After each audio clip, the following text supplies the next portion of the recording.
She's an expert in identifying the VUCA leadership growth traits in professionals and mapping with the industry expectation.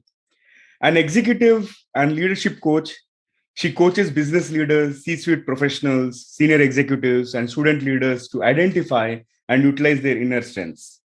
ICF CCA certified conflict management coach and a life coach. She specializes in coaching professionals on workplace conflicts. She coaches CXOs and entrepreneurs who focus on creating a powerful brand by working on their attitude, behavior, and communication with the internal as well as external stakeholders. The growth becomes the byproduct. Yes, Suba Lakshminarasimhan enables them to introspect, connect through difficult conversations to create personal branding and professional growth strategy. Also, she helps them write a resume, profile, LinkedIn, cover letter, case studies, research, white papers, and book writing needs. In today's episode, let us get to Suba's insights on conflict management in the hybrid teams. In fact, Suba is not new to TGV listeners. She has done her first episode with TGV in 2020 and covering an important topic which was about growth mindset in VUCA world. In case if you guys haven't tuned into that, I strongly recommend you to tune into episode number 24.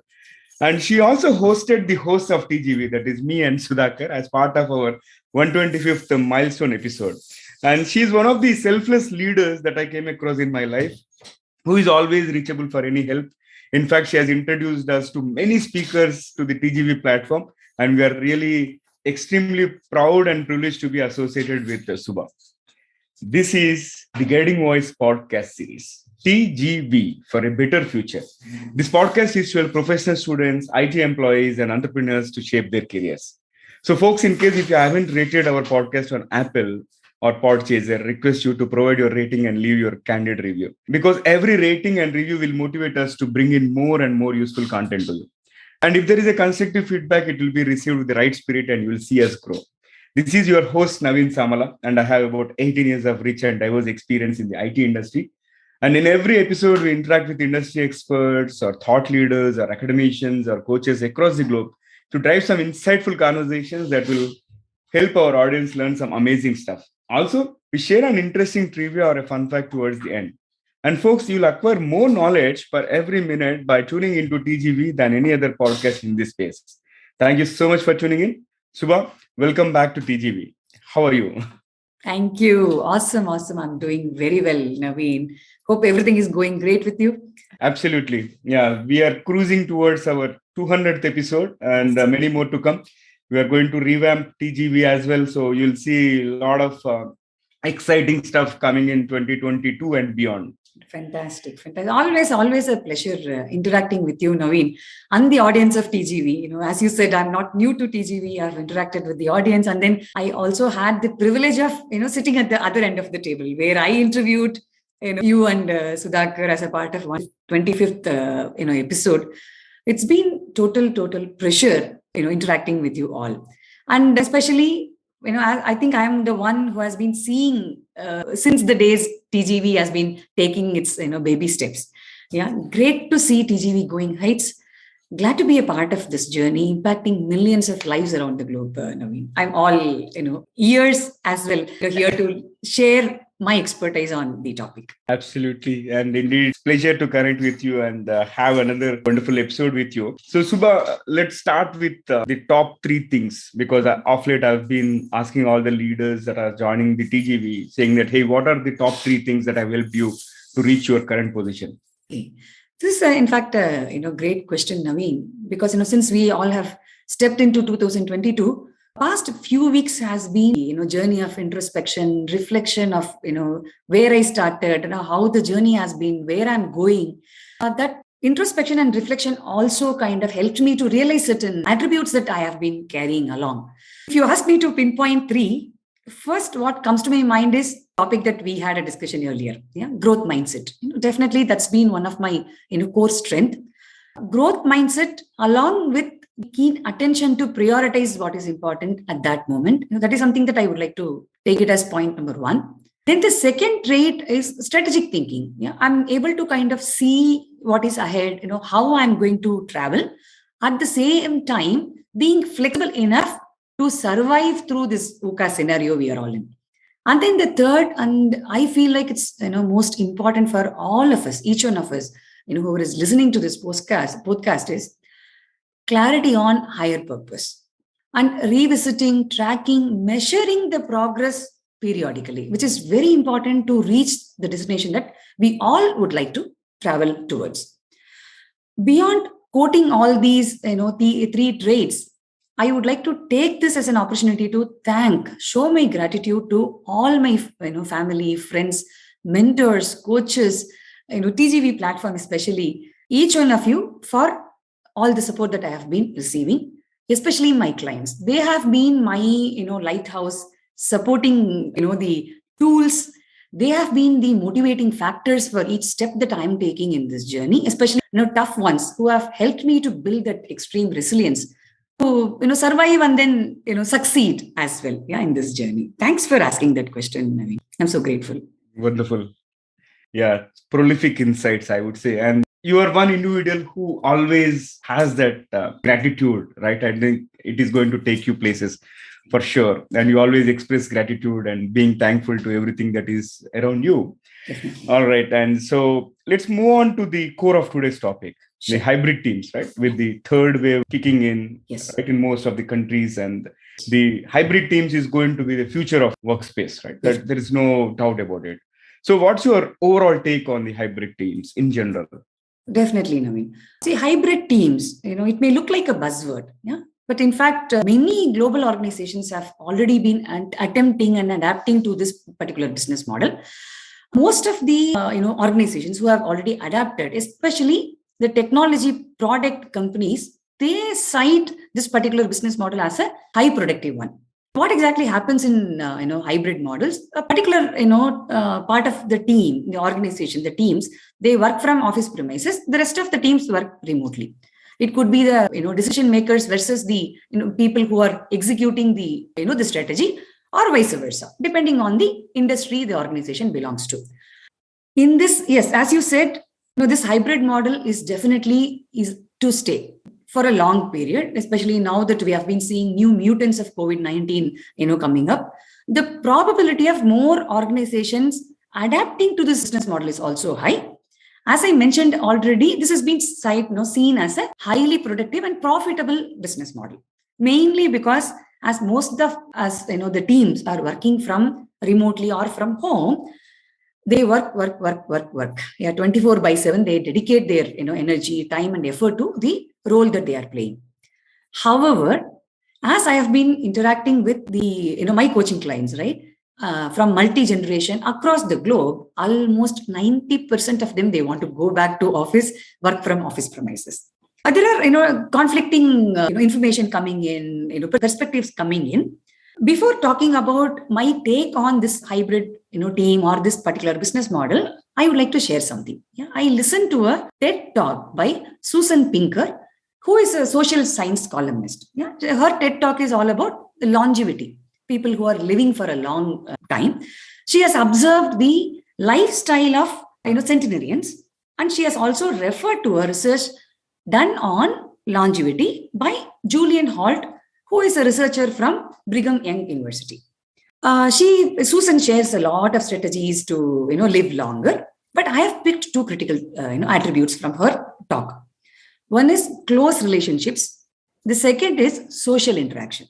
These two, I would like all our listeners to take as a keyword. Yeah, two different keywords we are going to talk about when we are discussing on hybrid teams. What exactly happens as a part of hybrid team? Again, most of them are working virtual, right? A team is working from office premises, the rest of them are working remotely. So the human to human connect is, it's gone minimal, yeah, nil or minimal.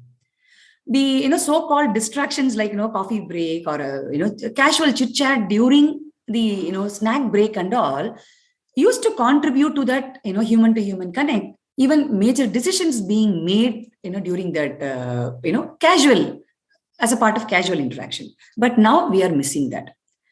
I am concerned that this hybrid model, if not implemented properly, if not taken care of this close relationship, human to human connection, the social interaction carefully, there is a possibility of we recreating golden egg story. Yeah, we are going to make everybody work very, very hot, where productivity goes high, profitability goes high, but we don't know what is going to happen to the humans who are working in our organization, our employees, right? So hybrid, as far as my take is concerned, hybrid business model is definitely a profitable, high productive model, but unless an actionable discipline is installed by the management, and it should be followed by the employees, right? Even though organizations may come up with the cultural changes and all as a part of this, but it is the responsibility of each and every one of us, the employees, to follow that discipline so that this can become a successful business model. Yeah. So are we working anything towards making it as a successful model? Yeah. Where are we focusing is the question that I'm having, Naveen. This is my take on this. Yeah, excellent insights. So one thing that resonated with me is I'm missing those office days, because typically if you happen to take a coffee break, you come across 2 or 3 people and we have that informal engagement. How are things going on? And we get rid of the stress associated with our day-to-day business calls and all. I think that particular stuff is missing. And recently I interacted with one of our speakers, and one thing what they suggested is it is better to have a virtual coffee conversation kind of thing, maybe on weekly basis, block say 4:30 to 5 p.m. and let everybody come and hang over, right, over a Zoom call or whichever platform that they use. That way, at least the team camaraderie is going to stay, right? Very true. But very interesting and exciting times ahead. Yes. And yeah. Now let's talk about the conflicts, right? How are these conflicts different in physical teams versus virtual teams? When I say virtual, 100% remote, and versus hybrid, which is a combination of physical plus virtual, right? Definitely, Naveen. See, I look at workplace conflict in, I segregate it into 3 different modes. Yeah. One is the inner conflict, which is happening, because of the internal dialogue that we normally, have with ourselves whenever we get into that conflicting mode. Yeah. Sometimes these inner dialogues or the inner conflicts, add more fuel to the fire. Yeah. That is one. Second is the interpersonal, having a conversation within the team, conflicts happening within the teams, and then intergroup. Now that almost all the industries, all the organizations, across industry, we work globally. Yeah, there is an interaction, collaboration with the global teams. When we are talking about 3 different conflicting modes, right? As far as the reasons behind all these conflicts are almost the same, irrespective of team model or the business model we adapt to. But the difference happens in the way we approach these conflicts. Yeah. One quick example, what I can give you is, when 2 people meet in person, when they talk, right? Even if the matter being discussed is going to create any conflict because of the tone being used during the conversation, if the body language is soft, right, that is going to help, not creating any conflict, or in case of any conflict, there will be a resolution. But when we are, looking at people virtually, sometimes, we keep our videos off. Most of the times, even when I'm taking corporate sessions and all, I have to kind of, tell people to switch on the video. Because looking at the faces and understanding what is going on, behind those faces is critical during the conflicting scenario. When we are not able to look at each other, the conflicting scenario is there is going to be more fuel added to that scenario. So here we cannot have a single solution for all across the business model. We have to handle it very carefully. Yeah, handle with care is something that we have to keep in our mind. That tagging is something that we have to carry all along whenever there is a conflict. The approach needs to be created based on the team structure. We cannot have the older techniques which we used to use anymore. Yeah, we have to have a different approach depending on each and every business model or the team model that we adapt to. So as far as the conflicts are concerned, the reasons are almost the same, but the approach needs to be completely different. Yeah, it is very important that organizations invest right in this conflict resolution process. That would be my response here, Naveen. So the underlying reasons will be same. However, you are going to handle something which we have to focus on. Now let's talk about the role of a leader, right? Because leader is someone who actually manages and leads the team. And at times, right, when his or her team members get into conflict, he or she should be the one who should resolve those conflicts. So What's your take on what the role of a leader in the conflict management process? Definitely, Naveen. Actually, when it comes to conflict, right, it is commonly perceived that it is the leader's responsibility to resolve it. Yeah? It is a common perception across the globe. So, especially now that we are getting into this virtual, hybrid mode and all, along with all the other, personal challenges each one of us are, going through, a role of a leader in conflict management is becoming tougher and tougher every day, which is something that I have been seeing as a part of my coaching conversation with the senior suite and C-suite clients. See, one thing that here I would like to share again, Naveen, as a since we are all working from home, there is something that I do, binge watching something on LinkedIn. Yeah, I'm going to quote something from the series that I watched recently, which is from Good Doctor. This Good Doctor is all about different scenarios which are happening in the hospital in San Jose, California, in USA. So there is a scene where the patient is about to get the liver transplantation. Before the patient getting into the surgery, 24 hours before the surgery, they take all the blood reports and then they scrutinize the blood result and all. That is when a surgeon identifies that this particular patient has consumed alcohol. Yeah. When there is an alcohol in the bloodstream, a patient cannot undergo any surgery, that to liver transplantation. So as per the protocol, they cannot do that surgery. But if not the surgery, the liver will be given to the other person who is waiting for that liver. The donor liver will not be kept safeguarded for this particular patient. If not the surgery, there is a high possibility of this patient dying very soon, probably in a few days or few weeks. So there is a conflicting scenario. There is a conference, there is a discussion where all these surgeons get together. Some are, for supporting the surgery, some are against the surgery. Now, the responsibility is in the hands of the head of the surgeon. Yeah, he has to take a call whether to go ahead with the surgery or not. If something happens during the surgery, if the patient dies because during the surgery or after the surgery, it's going to be the hospital. The authorities will scrutinize what happened, and then hospital management is going to be in a toss. If not the surgery, the patient may die. It's like a life and death of a human being. When this head of surgeon is put into that conflicting scenario, he reaches out to the president of the hospital, who is kind of head of all. Yeah, he is seeking support, mentoring support from the president. The president asks only one question. Yeah, to the head of the surgeon. What do you want to become? A great surgeon or a great president of the hospital? Prima facie, if you look at the question raised by this president of the hospital, it may look like, he's trying to support the personal growth or the professional growth of this head of the surgeon. But if we delve deeper, there is a different meaning altogether. Yeah. Here, I'm not going to reveal, what is the decision being made. I'll leave it to the audience to watch the episode. Coming back to the question of a role of a leader in conflict management, it is very important to understand the bigger picture. Yeah? Understanding the bigger picture is very important for a leader before he or she takes any decision when it comes to the conflicting scenario. There are 3 different recommendations that I would give it to all the leaders who are listening to this podcast. One is you have to build more leaders. You should have experts around you so that whenever you are put in a situation, you cannot always rely on the higher management. You should have a supporting structure, the trust circle along with you, which can happen when you build more leaders. Yeah, that is the first suggestion that I have. Second is delegation. Most of the times, what happens with the leaders, as a part of conflict management, they want to solve everything. They want to get in there, solve A, B, C, D till Z. Here, delegating certain responsibilities are very important so that the leader can focus on the criticality of the conflicting scenario.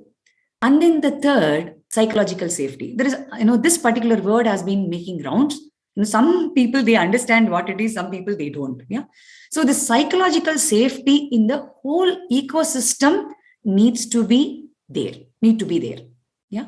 When we say psychological safety, it is not only in the team that leader belongs to, it should be there across functions, across teams. Then only managing conflict will be easier for any leader here. So this is where, coaching, having a coach or a mentor will help. There should be an internal coach or a mentor who can help these leaders to make the right decision. Even, guiding them in building more leaders, delegating, work, and creating that psychological safety.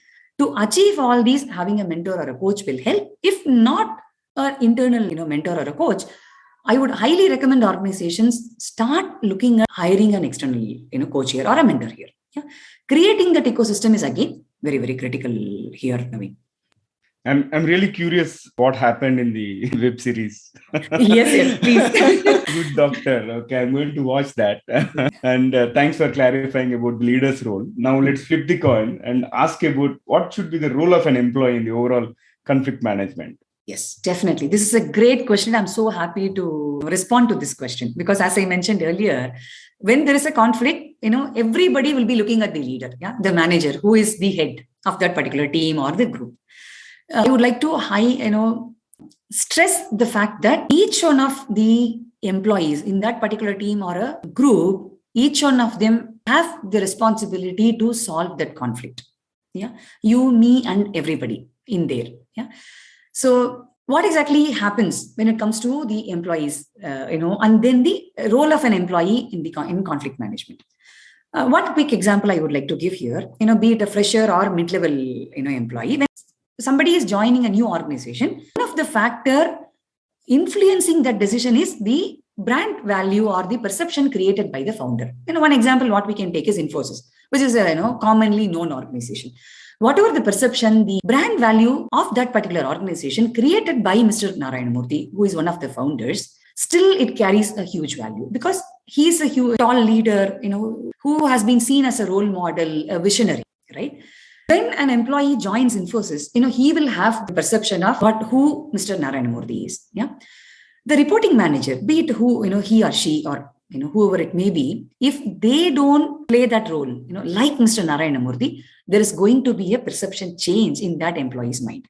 That can create a huge conflict. See, this is something that, I have been seeing day in and day out. We normally see the reason for conflict as so many common factors like, there is a system issue, cultural, fitness, or the organizational cultural issues and all. But, it may even be the perception created in that employee's mind before even he or she joins that organization. So here, delving deeper into the mindset, the self-awareness part of is critical. Yeah. So there are a couple of pointers that I would like to share for the employees who are a part of this conflicting scenario. Whether you are a leader or not, I would like you to consider yourself as a leader. Yeah, whatever role that be the role that you may be playing, you are the leader for your life. Yeah, because you are taking critical decisions for your growth, right? So you are a leader. When I say you are a leader, you are accountable for what is happening. Yeah, so be accountable for what is happening. Don't wait for anybody to give you some instruction or you can follow somebody's path. No, this cannot happen because we are in VUCA world. That is something that we have to keep in mind.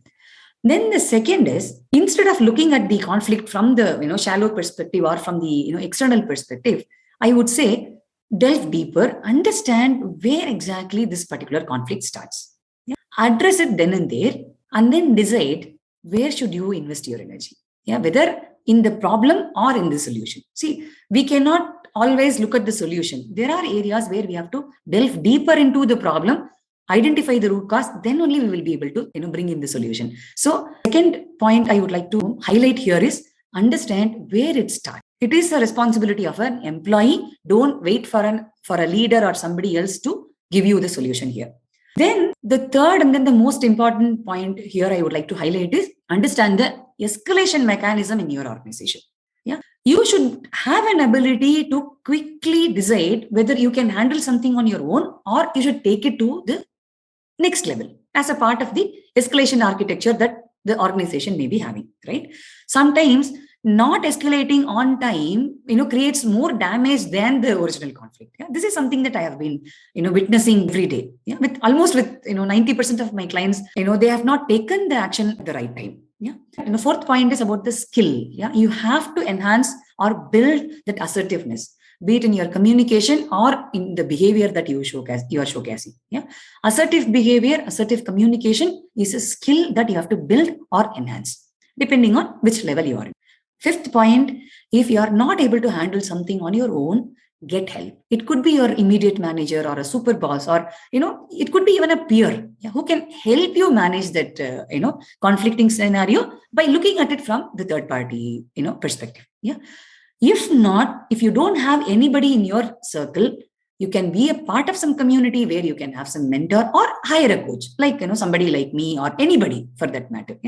Have a coach, address conflict when it is in the bud stage, letting it grow to a different level and then trying to solve it will make that process really tedious. There is a conflict happens within us. There is an emotional roller coaster ride that we may have to go through, if not cut at the bud level. Wow, fabulous inputs, Suba. I would like to add my 2 cents here in terms of what worked for me.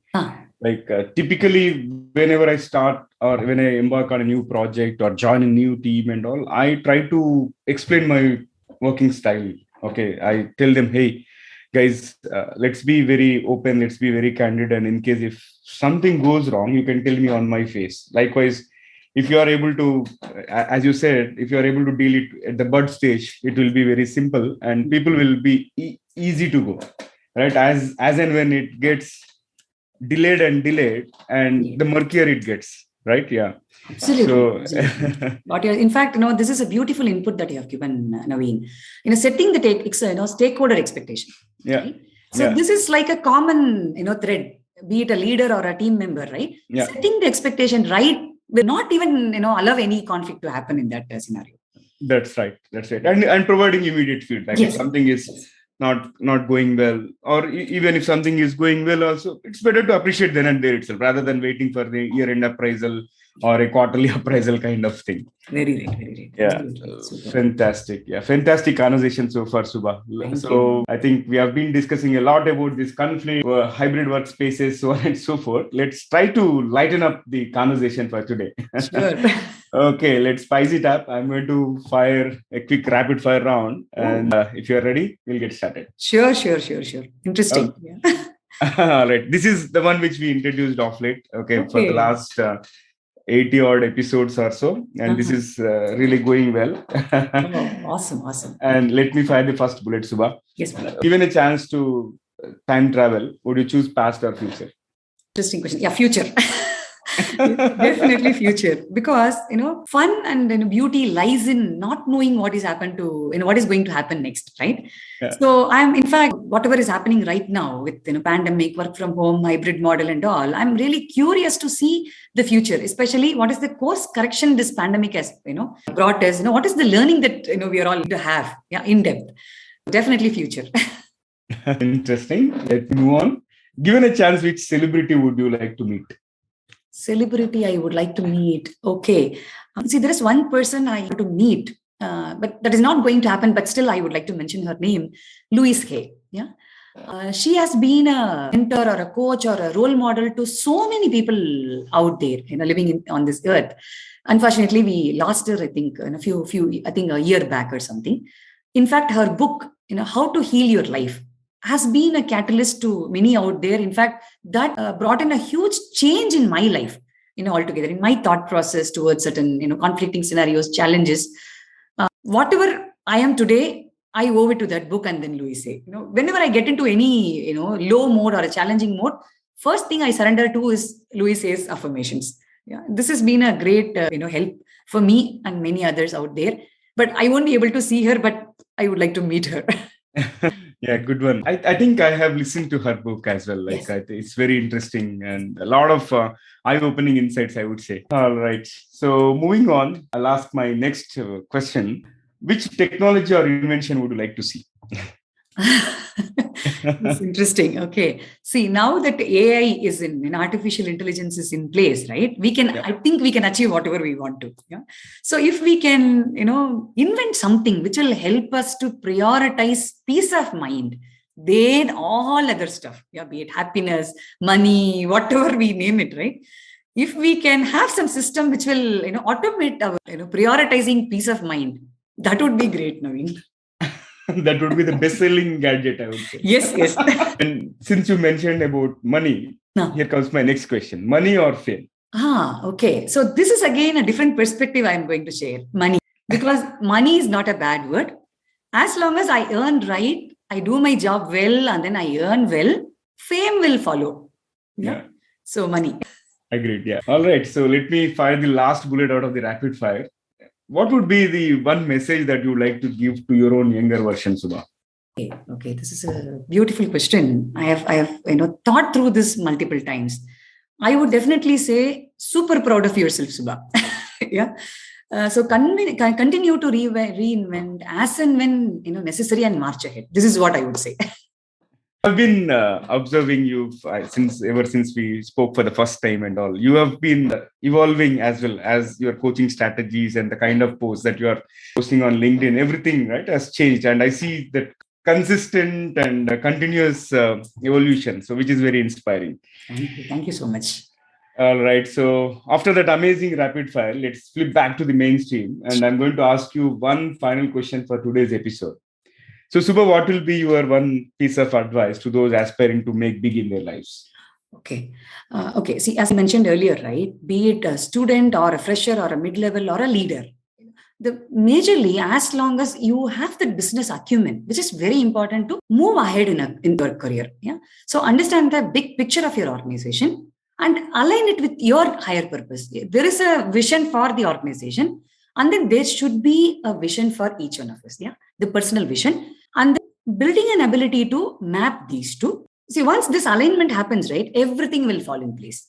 Yeah. So you will understand where you should dirty your hands, where you can go peacefully. So as long as this mapping happens perfectly, as I said, everything will fall in place. Nobody or nothing can stop you from moving ahead. That is my one message, Naveen. Wow. Very thought-provoking. Thank you. All right. I think this has been a fabulous conversation. And thank you again for being part of TGV's journey in shaping the careers and lives of millions across the globe. It was a pleasure hosting you again, and would like to do more and more episodes with you, Suba. Sure, definitely. Anytime, Naveen, interacting with you has been a learning opportunity for me, because I learn a lot through your posts, and then, the blogging that you have started, recently as a part of TGV platform, and then all these subsets that you have been creating, right? The ecosystem that you have been creating. It's been great. I'm super glad to be a part of this ecosystem as well. And then sure, we are all going to rock together and then take TGV as a global platform. Yeah. So that's my wish as well. Yeah. Very, very best from my. Thank you. Thank you for all the kind words and the tremendous support that you have been providing, and really honored to have you part of our network actually. Right. Okay. All right. So folks, before we move into the previous section, here's a request to all of you. If you have loved the episode just like I did, I request you to share with at least 3 of your friends or colleagues who can benefit from TGV. All right, because the more you share, the wider we reach, and we become closer to the mission of reaching millions across the globe. Thank you so much in advance. With that, let's cruise into the previous segment of today's episode. And today we had a fantastic conversation about conflicts in the hybrid workspaces or the hybrid work environment. I'd like to ask a few questions about conflict management. How much of the workforce is negatively affected by the workplace hostility?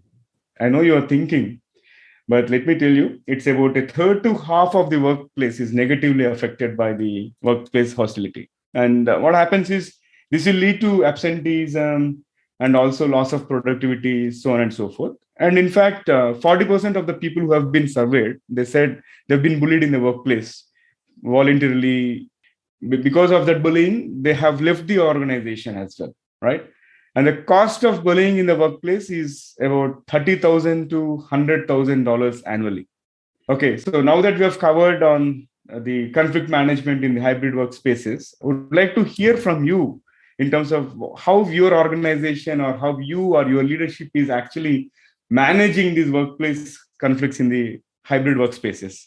So request you to leave your comment in case if you're watching it on YouTube, or else you can visit any of our social media platforms and your comment there. And in addition to that, so folks, in case if you have any suggestions related to the topics, and if you know any excellent speaker or a thought leader who can add value to TGV, just reach out to us. You email us at theguidingvoice 4 as a digit, u as a letter @gmail.com. So that's all for today. Thank you so much for tuning in. But there is more in store. So stay tuned. Take care. Be safe. Until next time. Bye-bye. We're signing off for today. See you all in the next episode with another wonderful guest and cover some interesting topics.